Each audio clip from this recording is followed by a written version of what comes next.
अध्याय 16 श्री गणेशाय नमः. भक्तजन तारणार्थ येथे रुपे श्री दत्त पुरी प्रकट होत अक्कलकोटी वास केला. जे जे झाले त्यांचे भक्त त्या श्रेष्ठ स्वामी सुत. एकता त्याचे चरित्र महादूत जातील प्रसिद्ध. मुंबई शहरात हरिभाऊ नामे विख्यात. आनंदे होत नानद निर्वाह करीत नोकरीने. कोकण प्रांती राजापूर तालुक्यात इटिया गाव सुंदर. हरिभाऊ तेथील राहणार. जात मराठे त्याचे. ते खोत त्या गावचे होते संपन्न पूर्वीचे. त्याच गावी तयाचे माताबंधू राहती. मुंबईत त्याचे मित्र ब्राह्मण उपनाव पंडित. ते करिता व्यापार त्यात तोटा आला तयासी. एके समयी पंडितांनी स्वामी कीर्ती ऐकले गाणे. तेव्हा भाव धरुणी म्हणे नवस केला स्वामी ते. जरी 8 दिवसात मी होईन कर्जमुक्त. तरी दर्शना त्वरित अक्कलकोटी येईन. हरिभाऊ आणि त्याचे मित्र अफूचा व्यापार करिता त्यात आपणा नुकसान सत्य येईल असे वाटले. त्यांनी काढली एक युक्ती. बोलावणे पंडिताप्रती सर्व वर्तमान त्या सांगते. म्हणती काय करावे हे नुकसान भरावेसी. द्रव्य नाही आमापाशी फिर्या होता. अब्रुसी बट्टा लागेल आमुच्या. तेव्हा पंडित बोलले मलाही कर्ज काही झाले. निघेल माझी दिवाळी यात संशय असे ना. तुम्ही व्हावया कर्जमुक्त याची करावी युक्ती एक. तुमचा होऊन मी मालक लिहून देतो पेढेवरी. अबूचा भाव वाढला. व्यापारात नफा झाला हे सांगावया पंडिताला. मारवाडी आला आनंदे. अक्कलकोटी स्वामी समर्थ सांप्रतकाळी वाच करीत. त्याचीच कृपा ही सत्य. कर्जमुक्त झालो आम्ही. गजानन हरिभाऊ पंडित त्रिवर्ग अक्कलकोटी जात. समर्थांचे दर्शन घेत पूजन करीत भक्तीने. तेव्हा समर्थ तयासी. शिवराम मारुती येसी नामे दिदली त्रिवर्गासी. अनेक मंत्र दिदले. पंडिताराम म्हटले. गजानना शिवनाम दिदले.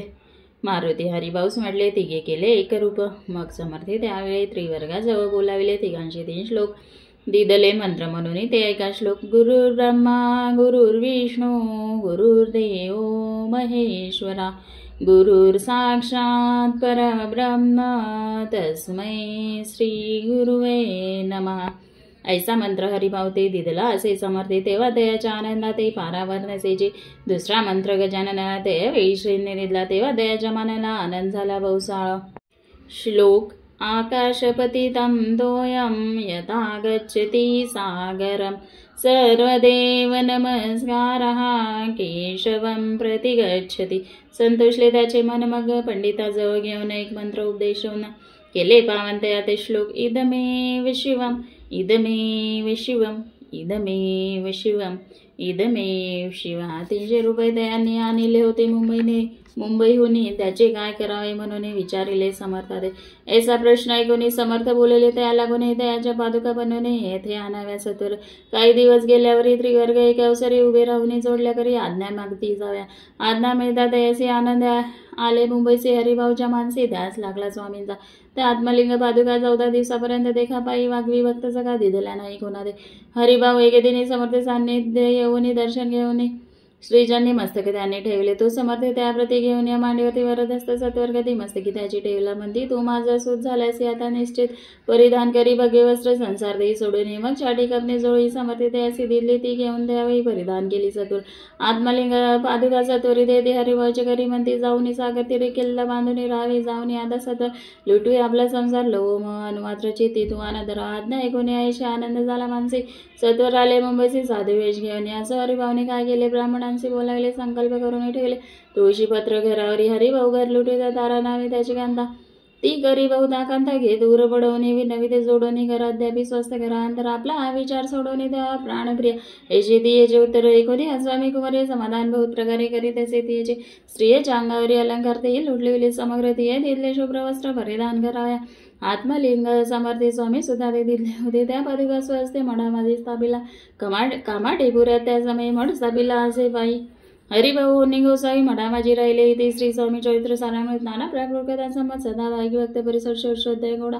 श्रीरस्तु शुभम भवतु. अध्याय 17 श्री गणेशाय नमः. मागील अध्याय कथा सुंदर प्रख्यात. जे मुंबई शहर तेथे येऊन स्वामी कुमार मठ स्थापित. समर्थाचे स्वामी नामाचे भजन त्याचे चर्चाचे कीर्तन.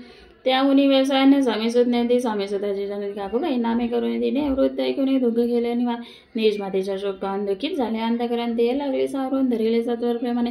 नाना प्रकारे स्वामी सुत मातेचे समाधान करीत मधुर शब्दे समजावेत परमार्थ गोष्टी सांगून याचे विचारचे बांधे झाले. किंवा कोणी करणी केले याची जय पाहिजे पहिले पंचाक्षरी आणाने. त्या समय प्रख्यात यशवंतराव भुसेकर जय श्रीदेव मामलेदार सर्व लोक बोलते याचा विचार करून पोटी दर्शन आल्या उठाउठी सांगितल्या सुताच्या गोष्टी मुळापण सर्व ऐकून या देव मामलेदार हसून देते उत्तर त्याचे विचार लागले तर माझे दुर्नयचे याचे उत्तर ऐकून दुःखित झाले अंधकने. मग ते स्वामी सुताचे जण अक्कलकोटी येतेचे असो. इकडे स्वामी सुत मुंबई माझी वास्तव केली. हिंदू पारसी स्वामी भक्त ज्याच्या उपदेश झाला. मठ होता कामाटीपुरात, तेथे जागा नव्हती प्रशस्त. मग दिली कांदेवा मडी तर जागा एका भक्तिनीने तारानामे त्याची कांदा ती त्रास देत स्वामी सुद्धा बरी त्याच्या चित्तात दुःख घेत नसायची. प्रथम मुंबई शहरात एके शके 1782 नावात फाल्गुन कृष्ण त्रयोदशी स्वामी जयंती केले. कोणी एके समयाचे नगर करणारा जोशी सहज आले मुंबईचे. त्याने गेले वर्तमान पाहुणे स्वामी सुधा प्रति आनंदले नानाचे ते प्रेमानंदे चरणमध्ये स्तवन करीत त्याचे स्वामी सुधे दयासी लाविले. स्वामी भक्तीशी धन्य झाले. नाना जोशी रंगले भजनी समर्थांच्या पुढे जोशी बुवांनी स्वामींची पत्रिका करून येते हरभाव्या श्रीचरणी अक्कलकोटी बांधले.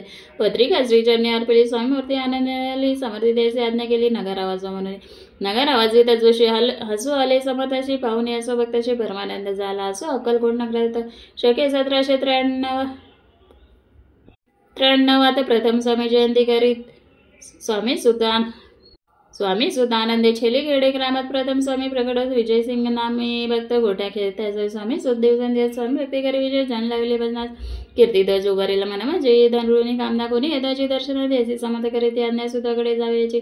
स्वामी सुत त्याप्रती मनातील कोण सांगते कोणी जनचकित होती वडणे ती ख्याती सुताची. एकदा सहज स्वामी सुत अक्कलकोटी दर्शन आहेत.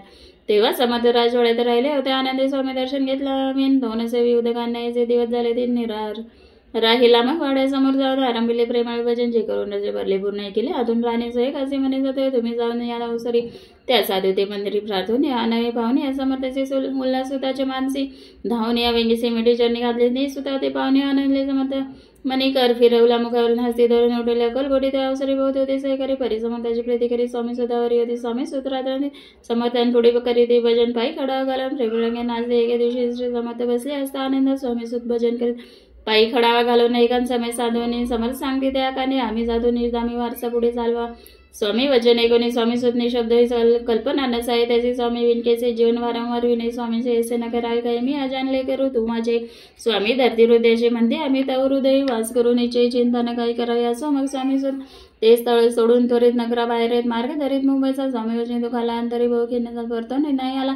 जन्मावरी अक्कलकोटी त्या दुखी उतरवतर क्षीण झाला. स्वामी सुत दुःख करी दिवस रात्र चैन क्षणभरी तोची रोग लागला. शेवटी आजारी पडला. याचा समाचार समजला अक्कलकोटी समर्थ ते स्वामी सुताचे जणही राहतसे. त्याच स्थानी तिने वर्तमाने कोणी विनिवित समर्था दे.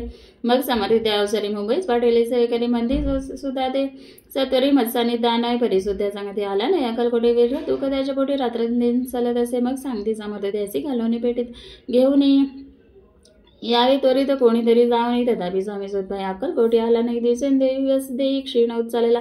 शेवटी बोललेले समर्थ आता सरी नाही सत्य तरी तो बरोबर यदा तर ठेवली ती उडवू याचा अर्थ स्पष्ट होता. तो समजला स्वामी सुद्धा परी तो ना आला. अक्कलकोटा जीवित परवाना केली. आजार वाढला. विशेष राहून शुद्ध प्रतिपदेश केला असे केला श्वास सर्व लोक हळती.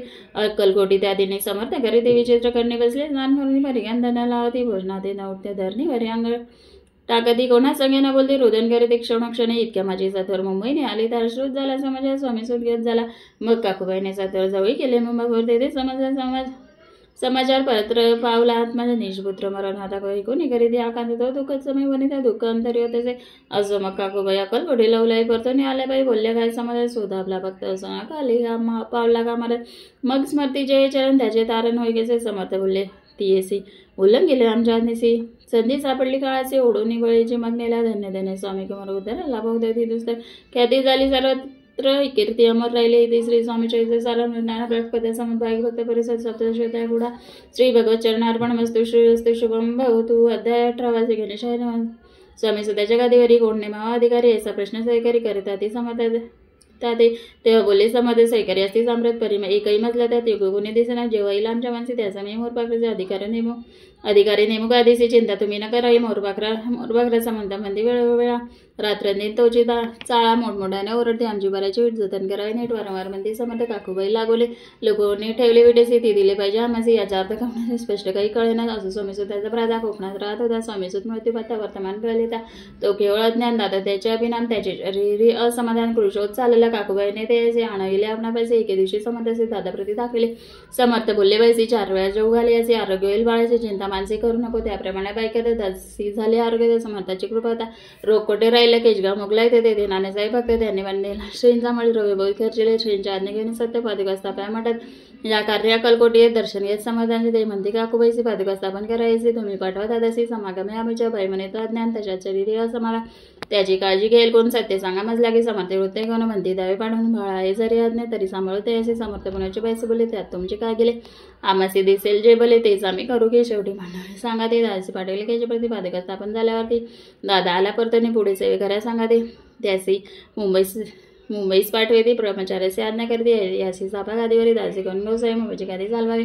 स्वामी स्वतःची याद द्यावी कथने जोई निशाने ब्रह्मचार्य उद्देशी दिवस निशी गोसाई होऊन गादीची चालवावी. आपण दादा जरी अज्ञान होत्या तरी अशाच गोष्टी करतात नकारमध्ये सर्व रुचेची तर त्याची याबरी ब्रह्मचारी पहिली खटपट करून शेवटी दासी मुंबईने अक्कलकोटा पाठवले. समतेच्या समयची आज्ञा गेली भुजंगाचे घेऊन माझ्या पादुकाची मस्तकी ठेव दादाच्या मोर्चे लाडून सत्वरी धारा म्हणते त्यावर आज्ञेप्रमाणे सेवेकरी करतात. तिथे त्याची श्रींच्या पादुका शेरी पडता उकरेती झाली त्याचे चित हृदय प्रगडला ज्ञान सविता अज्ञान गेलेले ते धन्य गुरुचे मैमान पादुका स्पर्शकरण झाले. तत्काळ ब्रह्मज्ञान काय धन्यता वर्णावी असो दाची पावनिवृत्ती काकूबाई त्याचकलीचे ती म्हणे समर्थित आता प्रति वेडगचित लावली.